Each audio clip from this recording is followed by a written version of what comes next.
So when you're looking at your body care, specifically Mm. your skin, your face creams and your face lotions and serums, don't use anything with water.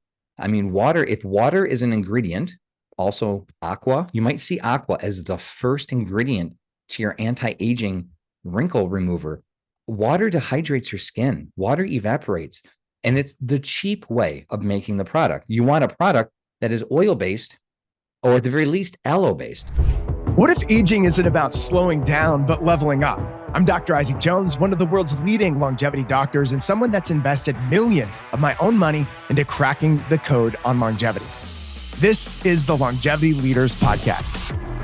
Join me and my co-hosts, Dr. Rudy, Dr. Ashley, as we interview the world's top doctors, scientists, and practitioners, sharing the latest breakthroughs in longevity and regenerative medicine. If you're ready to optimize your health, your performance, and your longevity, you're in the right place. Let's dive in. Welcome to the Longevity Leaders Podcast. I'm Dr. Isaac Jones, and this episode is part of our exclusive series recorded at the Exponential Longevity Summit, a global gathering of cutting-edge health experts exploring the edge of human performance, health span, and longevity. Let's get into it. All right, and welcome. I'm here with Dr. Eric Zielinski, or they call him Dr. Z.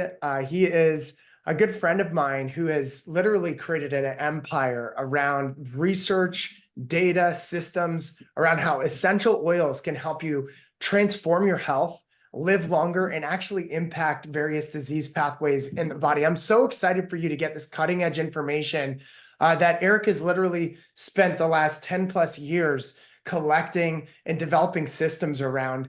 He even has, educational products that will help you go even deeper, beyond just this interview if you're interested in learning more. But Dr. Eric, thank you so much. Dr. Z, thank you so much for joining us today. And I'm looking forward to just tapping into your brain for people to understand not just disease prevention, not just life extension with this essential oils, but beautification, which is something that I know you, your wife, and your family are utilizing as well. So thank you again.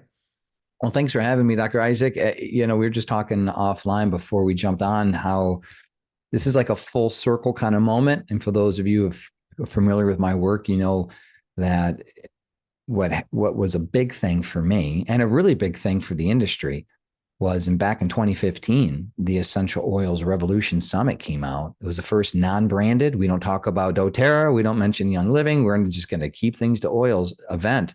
And we are blessed and featured to have you and your lovely wife. And so, wow, that was 10 years ago. And now to come full circle back. And I remember, I think you talked about high energy performance and all the wonderful things that you've done in your career and your wife, beauty expert. So there's so much to talk about. And with that, this is our 10th anniversary. And so it's almost like 10 years in review, 3 books later, couple babies later. I have 6 kids, right? So with all the babies and all the things, the millions of people that have seen us on Netflix and 700 Club. You said 6 kids? 6 kids? 6. Yeah. That's something to underline. Netflix. That's exciting. Yeah. Yeah. Just essential oils became the thing, and they still are. And the one thing we do is we just teach people how to use them, and we don't sell the actual essential oil, which is odd because everyone is selling the essential oil. So we're like, hey, let's take the financial bias out of it. I'm a public health researcher. Let's educate. So yes, I'm really looking forward to sharing some things. Like, this is not just cutting edge, but it's ancient. This is what's really the dichotomy about plant-based medicine is our ancestors have been using this for literally the thousands and thousands of years. And now it's like, oh, science finally caught up. Yay. And so now what does that mean? How do we start aging in reverse using plant medicine? It's funny, Eric, Dr. Eric, is, you are a true researcher. I can remember when I was getting my doctorate, I walked into this office and you were there doing research even while you were a student. Yeah. So, I mean, you're researching as a student, you're researching, beyond that, but I mean, you just have that analytical mind. I can't wait to tap into all of these little details. And thank you for doing all of the things you've done, writing all the books that you've written. If they could pick up one book, like what is the top book that you've written that you feel like is the best one? Oh, at the beginning, the first one, the healing power of essential oils. I'm just honored. It's in 9 different languages, hundreds of thousands of copies in print, and it's Wow. the first one, and it's the one that everyone needs to get if they're starting out. And then from there, we have other advanced strategies and protocols and other books. But that's it, and it's just exciting because once you start sinking your teeth into this world, you start realizing like, oh, I have a lot more control than I thought I did over my health. And a phrase that God has really been pricking my heart, so to speak, is like, we're the cure. We have everything we need to be Yeah. healthy, to live a long, Mhm. abundant life. Mhm. And as you and I, we share our same faith, so we see the biblical promise of long, healthy life, and on a practical level, God's given us everything that we need through nature. And it's like, how do we balance that out through what we see with conventional medicine and quote unquote biohacking? And so it's great because once you incorporate all of it and you have a Yeah. well balanced, abundant mindset, you really see that you are in the driver's seat. And that's the most empowering thing I want to leave everyone with. All the great information you're getting in this summit, all the wonderful nuggets that Dr. Isaac spreads throughout all the interviews, pick up one or two or three things and start. And once you start that motion, don't look back. And next thing you know, you're feeling better, you're looking better, and you have more energy and you're thriving. And it's like, wow, what a life worth living. Oh, it's amazing. Yeah, absolutely.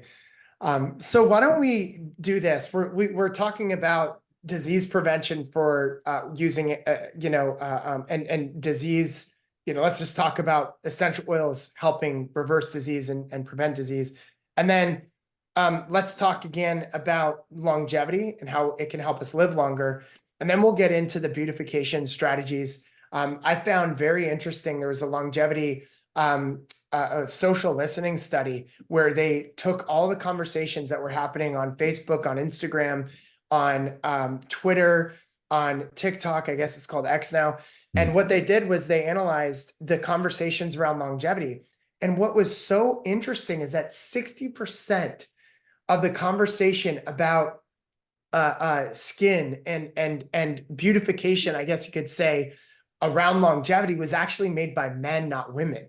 So I was very, now this isn't the category of anti-aging, more women are talking about these beautification strategies, but the category of longevity, more men are interested in longevity, but they're also interested in looking healthy and Mm-hmm. younger for longer. So this is both a men and women topic, but let's dive into disease and cancer, heart disease, diabetes. What are you seeing that essential oils can do for these different challenges in today's society? So to put things into perspective, when we look at what essential oils are, and I'll get in just a minute, I'll define it and I'll explain how to use them. Um, we have to recognize the history and the significance of plant-based medicine and what it means for us today. Mm, And a very important note and a fact, this is a fact, is that all modern medicine today has had its basis in plant medicine at one point or another in its formulation. And so it's not like a chemist or a pharmacist wakes up with a vision with hydrogens and nitrogens and carbon structures in their mind creating a drug. It doesn't work like that. What chemists do and pharmacists do is they find a plant-based structure and then they essentially manufacture it synthetically, mass produce it, put preservatives in it, and put it on the market. And the best example is willow. For thousands of years, our ancestors have been using willow bark for its analgesic pain relieving properties. So you can make poultices out of it, salves out of it, oils, whatever. And they found, oh, if I apply this stuff, like who would have thought? Bark on a tree, let's soak it in some oil, let's put it on my skin, and it takes away the pain. That's pretty ancient wisdom, if you ask me, pretty profound. Well, scientists started investigating that 100 plus years ago. And they found out there's a chemical, a salicylate chemical in the salicylate family, and they extracted it. And they're like, oh, this has some significant anti inflammatory properties. What if we add this to it, that to it, and put a shiny white coating on it? Let's sell it as aspirin. That's literally the history of aspirin. And that's the history of the antibiotic. That's the history of all these other drugs that we see. So I just want to put this in its context. And essential oils are highly Wow. concentrated. So, and again, this is a video, right? I could pull out my props. I just did an interview that was audio, so I can't play. The fun thing about my world, it's very visual. You're seeing here about 3 pounds of lavender flowers. If you're looking at the video, this is an essential oil bottle. You're looking at 600, 700,000 rose petals, steam distilled, extracted through different solvent extractions. You're looking at the rind of 40 different lemons right here.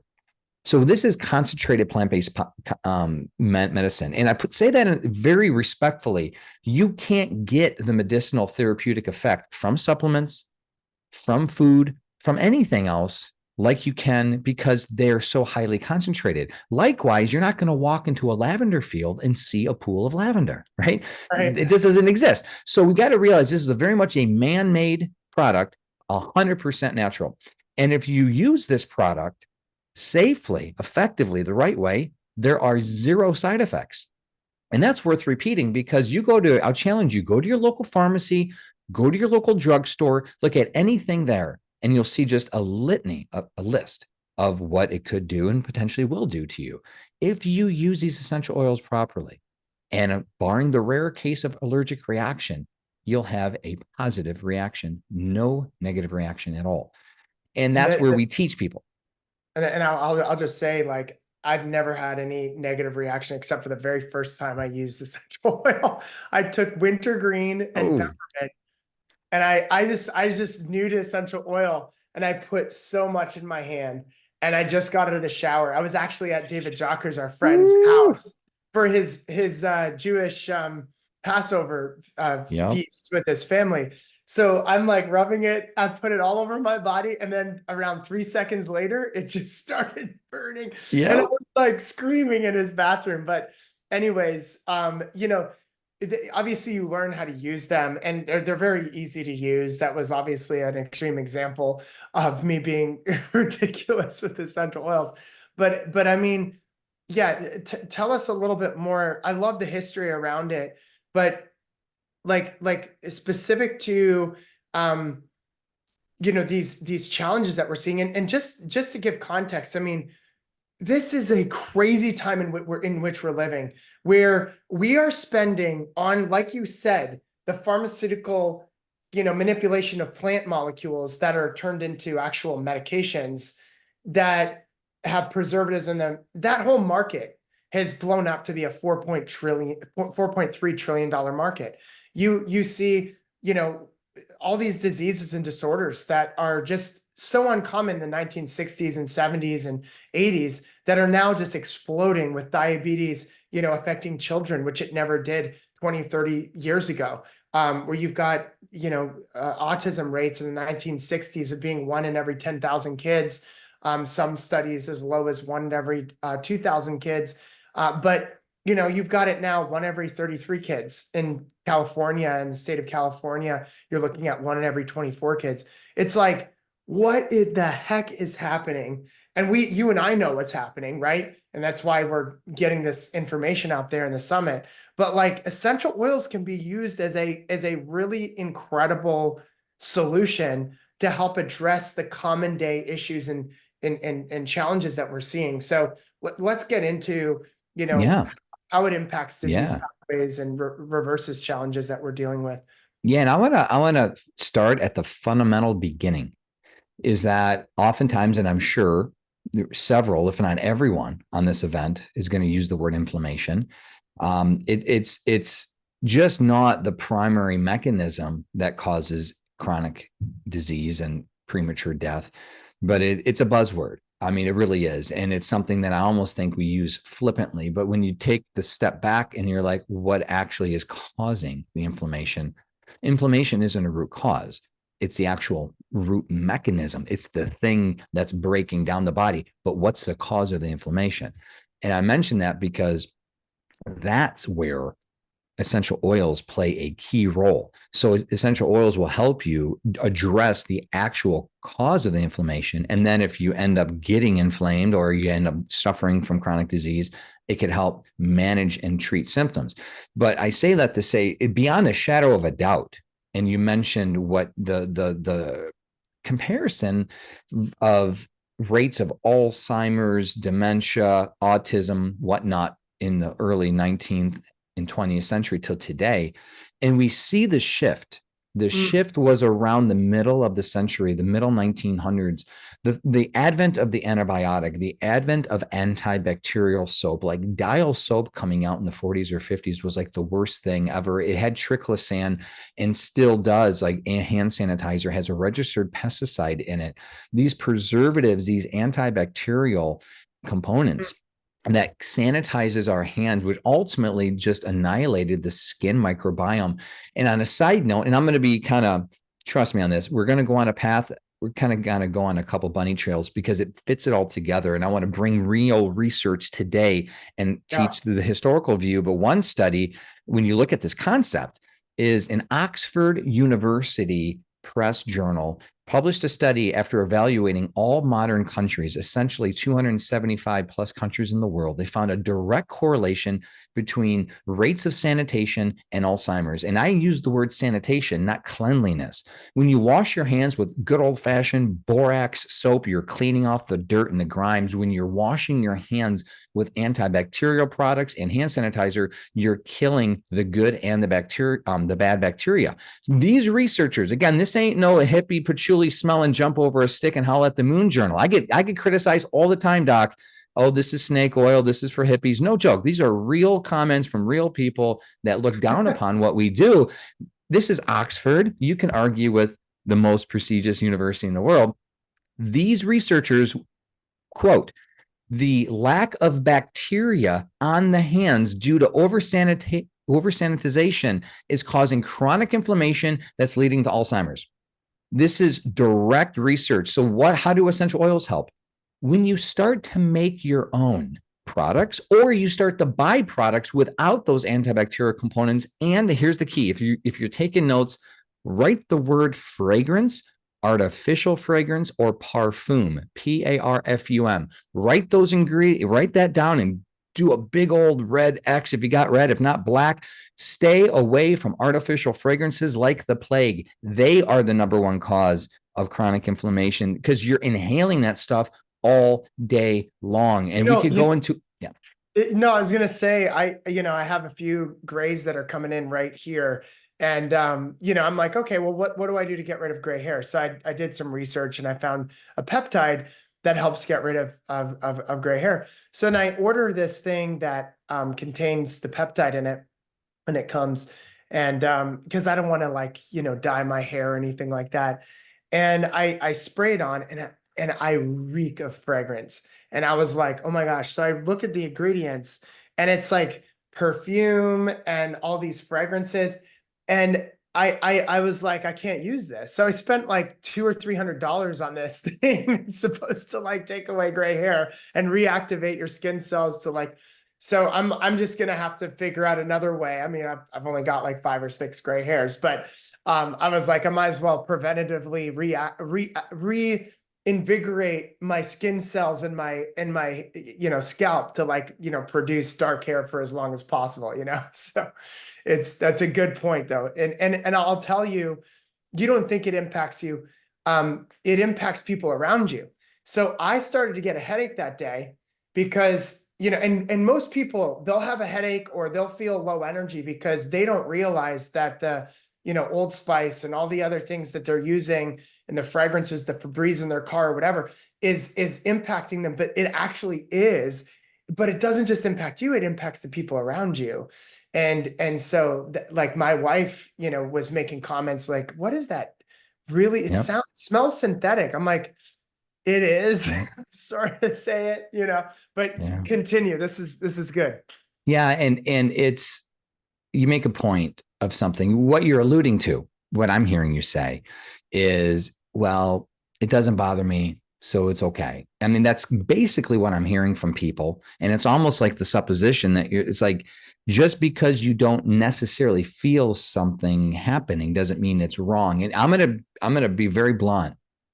If you can go to Walmart or Kroger or your big box store, Target, Yeah. if you could go in the cleaning aisle, and if you could go in that aisle and not get a runny nose, not get nauseous, not get a headache, not have some negative reaction, Right. that's a sign that you've desensitized your sense of smell. That's as dangerous as like diabetic neuropathy, where you end up sores on your feet because you can't feel. If you put your hand into a fire, thank God there's the pain sensor that takes it out. You need to sensitize your sense of smell. And that's the problem, Doc, is we become desensitized. Not we, thank God, not you, but a lot of people Wow. have become desensitized, so they don't even sense. And this is the primal sense that you were given by God when you were in utero, like your olfactory.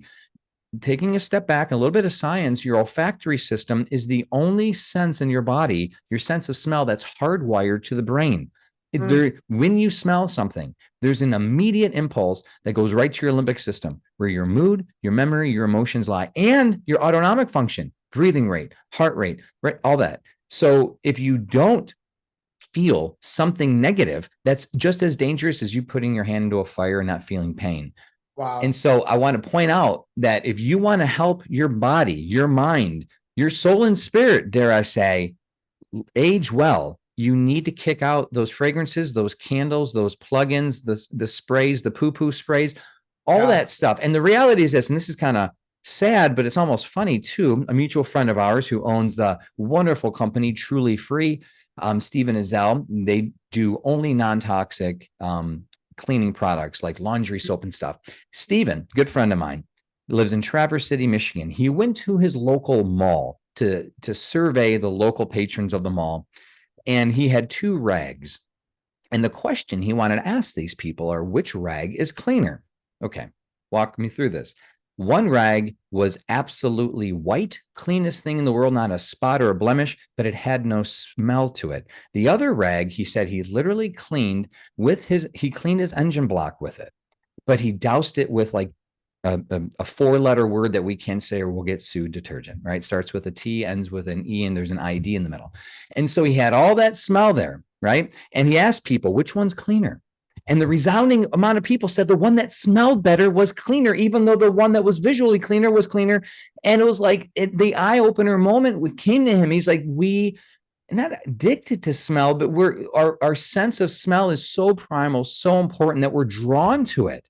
That's Mm. why, y'all, your chemical surfactants or the products you use have chemical surfactants in it that keep the smell encapsulated. When you wash your clothes and put them through the dryer, you Mm. shouldn't smell anything. There is a chemical in it that lasts for weeks. Like you shouldn't smell your clothes a week later. It shouldn't smell like anything. That's a Yeah. chemical that you're putting on your skin. And what I'm saying is, what's the solution? Stop the insult, stop the damage, right? Like what is the solution to not getting sick? Is to put your body in a situation where you're not hurting it. Now, guess what? Your body can start to function properly. And then Yeah. your immune system starts to regulate. And then your metabolism starts to regulate. We don't realize the metabolic burden that we're placing because the body doesn't perceive a virus or a bacteria different than it does an artificial fragrance or chemical. It just stimulates the immune function. So instead of your body burning fat and digesting food properly, it's wasting all of its metabolic energy, killing off and trying to cleanse itself and detoxing. Like Yeah. imagine taking that burden off. So long story short, when you adopt what we call this essential oil natural lifestyle, you are starting at the root cause of giving your body the best fighting chance to heal and live long. And then, heaven forbid, you contract this or something's happened, you have tools that have a therapeutic effect that could help you piece by piece, symptom by symptom. Wow, that's amazing. Absolutely. And on that point, actually, The Power of Habit by Charles Duhigg, he wrote this amazing book talking about how it was very difficult to get people to brush their teeth. And the way that they ended up getting people to brush their teeth was they created a habit trigger that made people believe that their teeth were clean by putting an irritant in the Yep. toothpaste and surfactant, which ended up Yep. creating the bubbles. So then, oh, okay, the bubbles are forming in my mouth. there's irritation to the gums. So I feel like, the various chemicals that they put in, all of a sudden they're clean, and it created this positive impact, and people, brushing their teeth and creating the habit of brushing their teeth because of the scent and the feel and the bubbles. But then it also created a negative impact in that people were putting all these, petrochemicals in their mouth that they didn't even realize that they're, carcinogens and various synthetic fragrances and toxins that were inside the toothpaste that still are inside the toothpastes to this day. So awesome. So, hey, can I give a practical tip that I think would, okay, y'all, one of my things, if you know what I do, if you follow our work, we're big on taking, we're just big fans of taking real complex, detailed information, like, okay, what does this mean for me now? Your mind's going to be blown if it already hasn't with this wonderful summit that Dr. Isaac's putting together. You have experts around the world dropping truth bombs, yet all of it's going to be wasted if you don't have practical steps forward. So I just trust me, I'm going to give you something. Like, I just blew the Komodo on antibacterial hand soaps and all these cleaners and stuff. What's the solution? Well, you could go to the store, spend probably a couple extra dollars, and maybe you want to, buying non-toxic, non-scented version. And then you could put a couple drops of, let's say, lavender or orange oil in that non-scented version. And you got a good thing going. That's like the lazy person's way of DIYing. But if you want to make your own quick and foaming hand soap, get a piece of paper and pencil. I'm gonna give you a recipe. It's this simple. First, go to Amazon or your local health food store and get a glass foaming dispenser or a foaming soap pump. You get Dr. Bronner's liquid Castile soap, get some aloe vera gel, and essential oils. You might need water, you might not, depends. So here's how it works, step by step. First, your measurement decides on the size of your container. So if you got a 4 ounce, an 8, a 16 ounce pumper, doesn't matter. Here's the ratio. Fill the dispenser about halfway, a little bit more than halfway full of the liquid soap. Then add enough aloe so that you're just about 4/4 of the way, like 80% now. All right. So 60-ish% of soap, add your aloe, so you're about 80% full. And then you drop a bunch of essential oils. And here's the ratio of essential oils. For every ounce of that liquid, add 10 drops of essential oil. So if you have 10 ounces in there, add 100 drops of essential oil. That sounds like a lot. It really isn't, because this is going to last you a long, long time. And it's pennies compared to what you're going to buy at the store. And then you shake it. If you need to, if you want it, depending on the thickness, add a little bit of water. That's your non-toxic hand soap. But here's a cool thing, Doc. And this is what blew my mind about essential oils. Unlike the antibiotic, antifungal, antiviral approach, which is essentially a nuclear bomb that just kills everything. It kills the good and the bacteria, the good and the bad fungus. Essential oils have what's known as cell selectivity, inherently designed by God. Essential oils will target the pathogenic microbes and leave the healthy microbes alone. I mean, you can't make this stuff up. It's in the research. I actually was wondering about that, in that if you put like clove on your hands, or like, say, spruce or something like that, or sage, if it would kill the healthy bacteria, but you're saying it doesn't. Yeah. If you properly dilute, and this is kind of where we get into a little bit of the use. Like Dr. Isaac said, I did the same thing. The last thing you want to do is right out of the shower, your skin is soft, your pores are open, to douse essential oils straight.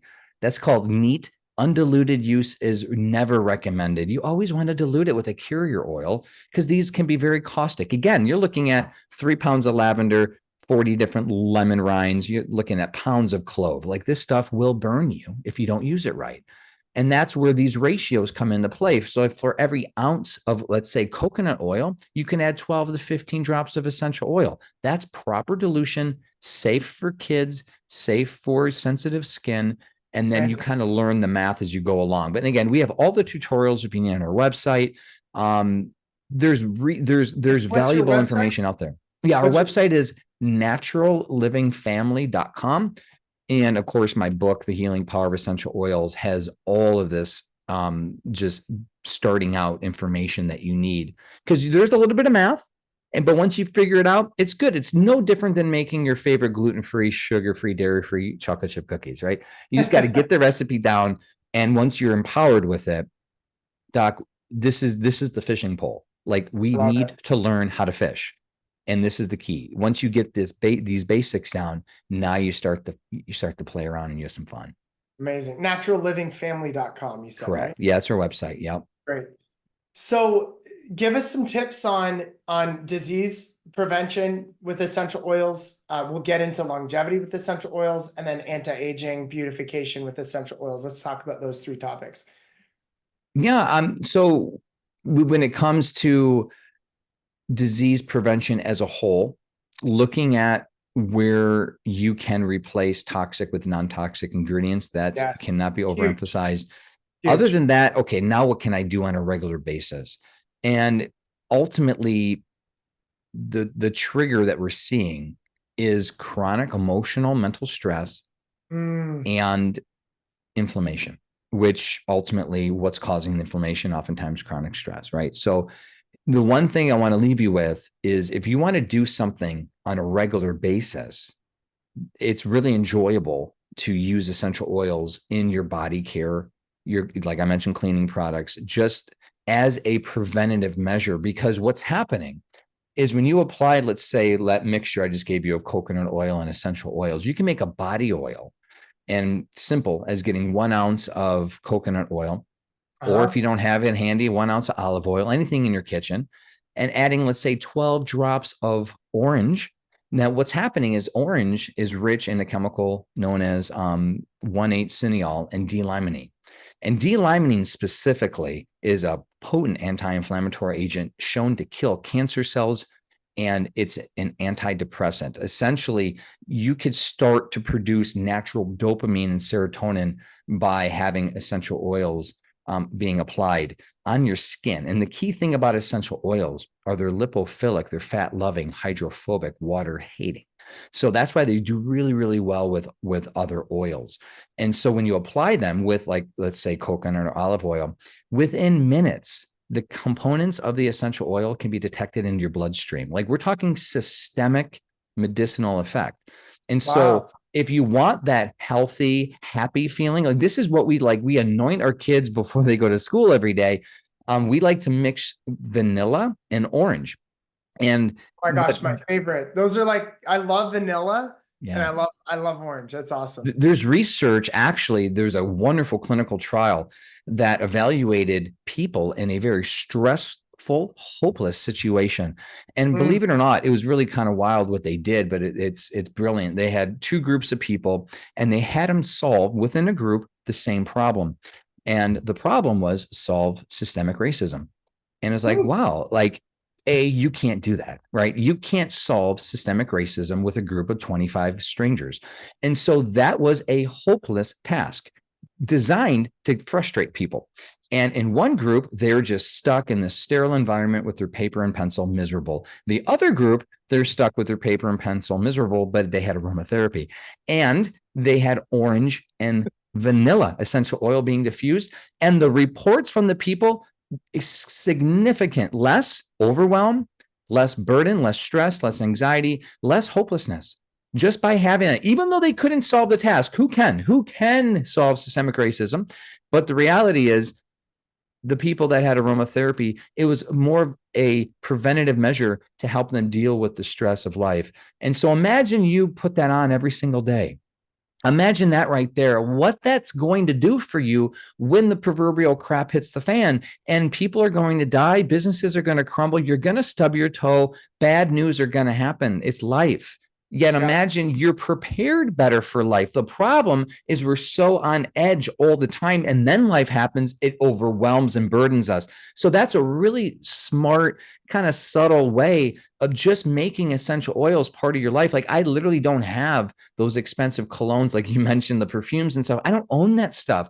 What we do, we have essential oils everywhere. It's like, and the thing about it is we don't use essential oils to, quote, prevent disease. Like, I'm not sick. I'm not using cinnamon oil for diabetes, but you know what I am doing? I have a matcha latte. I love my matcha latte. Simple, little almond milk, unsweetened. I got my matcha in here. I put a drop of peppermint and a drop of cinnamon. Why? Well, A, I like the flavor, but it's a nice, subtle culinary dose of essential oil. And what that does is the blood sugar balances naturally because cinnamon is a known insulin sensitivity, helps the insulin receptors. Peppermint increases VO2 max. It gives you energy, helps curb hunger. Like if you intermittent fast, if you want energy, if you want focus, whatever it is, if you're trying to beat sugar cravings, there are subtle things you could do. And this is what I'm saying. Like, I'm not treating diabetes. I'm living an anti-diabetic lifestyle. I'm not treating cancer. I'm living an anti-cancer lifestyle. I'm not treating Alzheimer's. I'm living an anti-Alzheimer's lifestyle. And that's how I approach chronic disease with essential oils. And it's just the sky's the limit. And that's why it's not a panacea. And I want to point that out. Essential oils are extracted from adaptogenic plants and herbs and trees, which helps your body create homeostasis. They're known harmonizers. The literature literally says they're harmonizers. They help your body reach balance. And so when you start, it's no different than if you were to live outside. And you know what? To be a little, to go back in the nature, we're not made to live in these boxes. Like, God did not design us to live in these cardboard wooden boxes full of toxic VOCs being emitted from our carpet and our paint. We are made to be outside. And the more that you're outside, the better. And that's why when COVID hit and everyone was under lockdowns, people like me and Dr. Tom O'Brien and others were screaming from the rooftops, we need to go outside. And then the concept of forest bathing finally hit America. And I know you know this, Doc, because you have so much work and so much great stuff you've done in Japan. Forest bathing is actually part of Japanese medicine. Yeah, I'd love to hear from you because I've never been to a forest bathing center. I just go outside to my national park. But forest bathing is literally medicine and treated by healthcare practitioners in Japan. I take my students to these inkansens, or I forget how you say them, but there's typically bamboo forests that you have walking trails around the bamboo forest, and these are thick bamboo. I mean, they're like, they're probably like, a foot around or half a foot around. And they go up like, maybe 100 feet or 50 feet. And it's just hearing the wind through them and just being out in nature. It's just absolutely incredible. And I've taken this practice back to my family, in that we have baths now almost every day with essential oils in the baths every night. My wife definitely has them every day. I probably have them 3 times a week. And then we go on walks in the forest or bike rides in the forest. It's amazing. Like, listening to the birds release serotonin and dopamine, just being out in the environment, you're breathing in all these negative ions that help to neutralize the positive ions that are free radicals to your body. So that EMF and being indoors, as Dr. Eric was talking about, Dr. Z, I mean, these are the challenges, but man, this is so good. Shinrin Yoku. It's called Shinrin Yoku. And I'll leave you with this, y'all.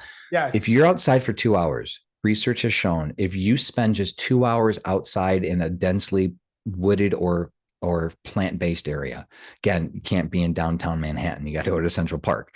You go in that area for 2 hours, your natural killer cells, which are the immune boosting cells in your body that kill cancer and help you stay alive and fight viruses and all that, they're elevated. And they within a 2-hour session, not only is there a significant elevation of your natural killer cells, white blood cells, your immune function, but it lasts for 30 days.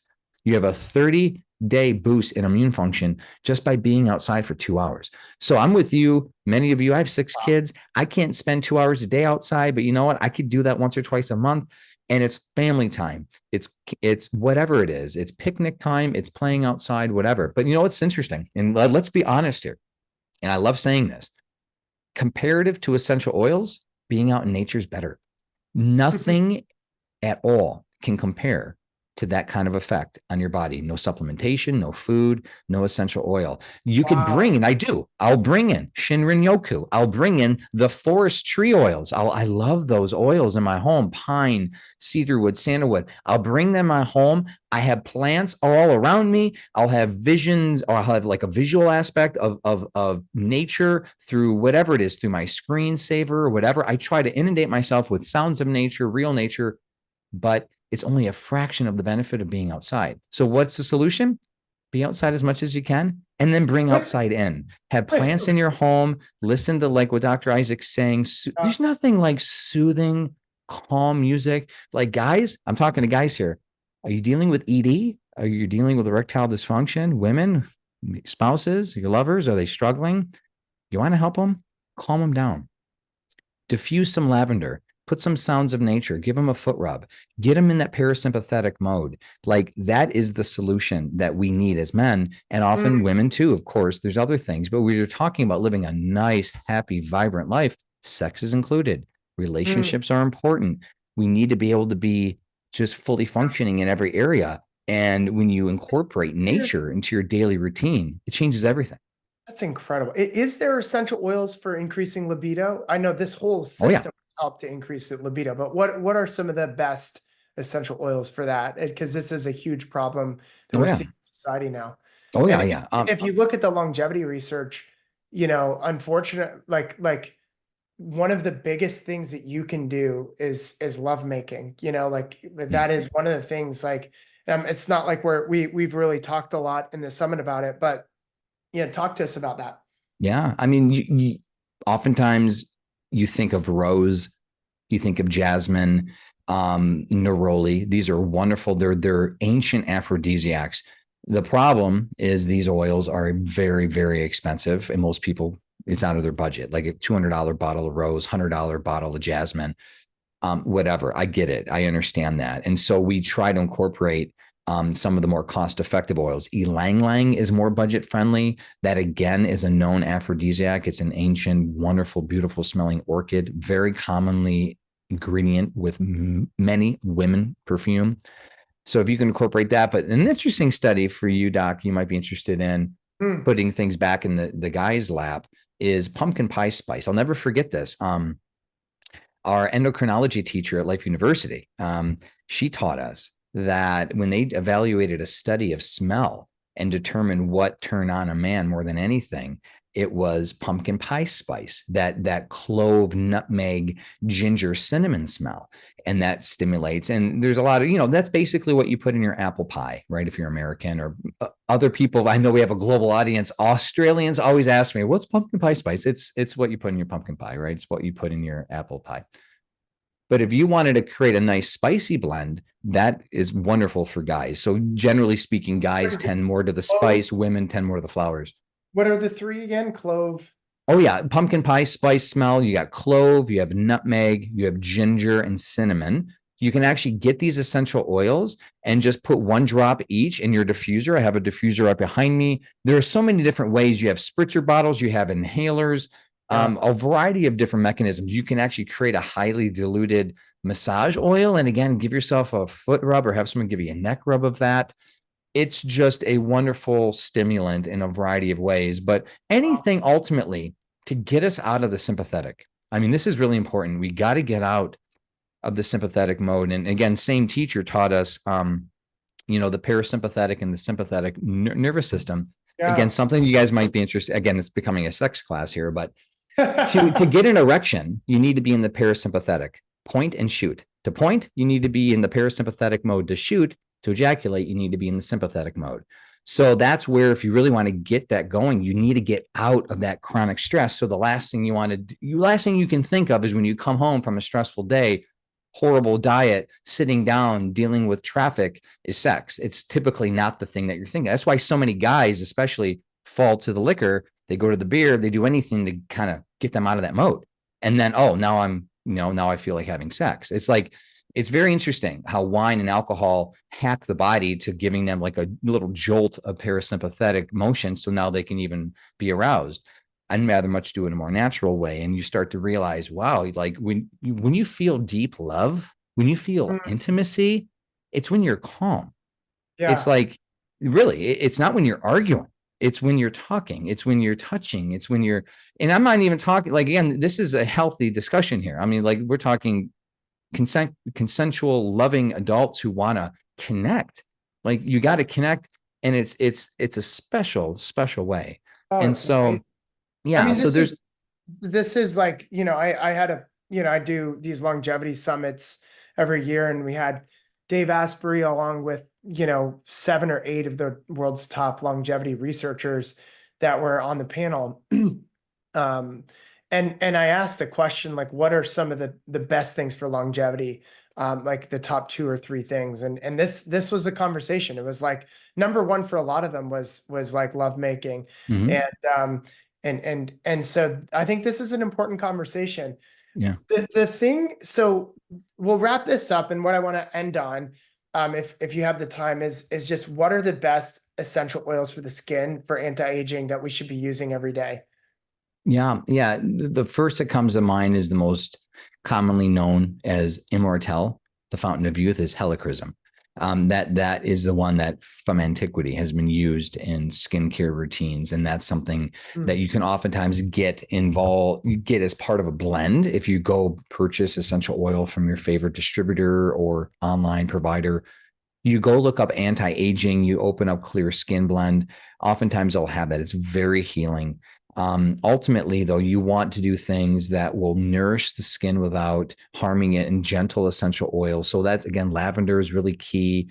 Rose can be a little pricey, but this is where I go back to the pre-purchase of the blend is ideal. But if you're going to, hey, I want to do something at home, depends on what you're looking for. Like if you're looking for an antifungal solution, you might be dealing with an eczema. Tea tree is fantastic as part of your regimen. Frankincense is great, anti-inflammatory. It's cellular rejuvenating. People find themselves doing really good with that as well. Now, And yeah, there are a variety. do you mix them with, like, say, jojoba oil Yeah. or Any coconut carrier oil? oil, really, any carrier oil. We typically like to encourage people to start with the low hanging fruit. Like, what do you have in your house right now? Most people have coconut or olive oil right now in your pantry. If you want to go a little deeper, jojoba, sweet almond oil, fractionated coconut oil it's like MCT. It takes up the long Wow. chain fatty acids, so it's only liquid. These are great solutions. And yeah, we have a variety of different, like, not just blends, but formulas. Like when you add coconut oil to aloe to essential oils and you buzz that up in like a ninja or a magic bullet, like it creates like a healing salve when you incorporate like frankincense or helichrysum, call it, or skin healing serum. The recipe's on our website if you're looking for that. I just don't know off the top of my head the ratios. But that's what we have for like sunburn. That's what we have for rashes and things. But ultimately, the more oil, the better. Like I want to encourage people. This is something I had to learn the hard way, but I struggled with cystic acne. And I was always thinking oil was bad because my skin was oily. Like we actually need oil. So things that dehydrate your skin are actually bad. So when you're looking at your body care, specifically your skin, your face creams and your face lotions and serums, don't use anything with water. I mean, if water is an ingredient, also aqua, you might see aqua as the first ingredient to your anti-aging wrinkle remover. Water dehydrates your skin, water evaporates, and it's the cheap way of making the product. You want a product that is oil based, or at the very least, aloe based. And that's Wow. a big misnomer. And people are making buku bucks What's your on that. favorite? What's your favorite product for skin?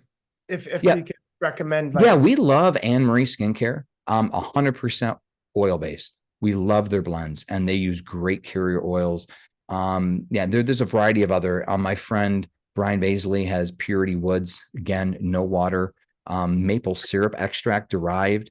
It's another good one for especially wrinkle removing. So there's a variety. We have a whole list of them that we offer, that we suggest on our website. As you know, our wives look very young for their age, right? My wife just recently won Mrs. Georgia and she's 46 years old. So the anti-aging and looking youthful is really important to yeah, everyone, I would say, your not wife, just, yeah, your wife is stunning, and you know. obviously, to win Miss Georgia at 46 is pretty amazing. So, Dr. Eric, we could keep going, but we touched on the anti-aging strategies. We touched on the longevity solutions. We touched on disease prevention. I mean, this is really, really powerful conversation. I personally want to keep this conversation going, but let's keep the conversation going with them going to your website and potentially learning more about your essential oils courses. Do you want to tell them where they can get access to that? Yeah, please, y'all go visit naturallivingfamily.com. And if you want to dive deeper into essential oils, you could search the healing power of essential oils on Amazon or anywhere that books are sold, and get started. I want to encourage you, just take one step forward, celebrate the progress. It's really enjoyable, and just be empowered that you have all that you need to live a long, healthy, abundant life. And Dr. Isaac, thanks for inviting me to be in front of the community here. Thank you so much, Dr. Eric. Appreciate you, brother. Thanks for listening to the Longevity Leaders Podcast. Our Longevity Leaders community is on mission to transform 100 million lives by 2040. If you enjoyed this show, please share this with somebody that you know, especially another doctor or physician, but also click that follow button. Until next time, stay strong and live long.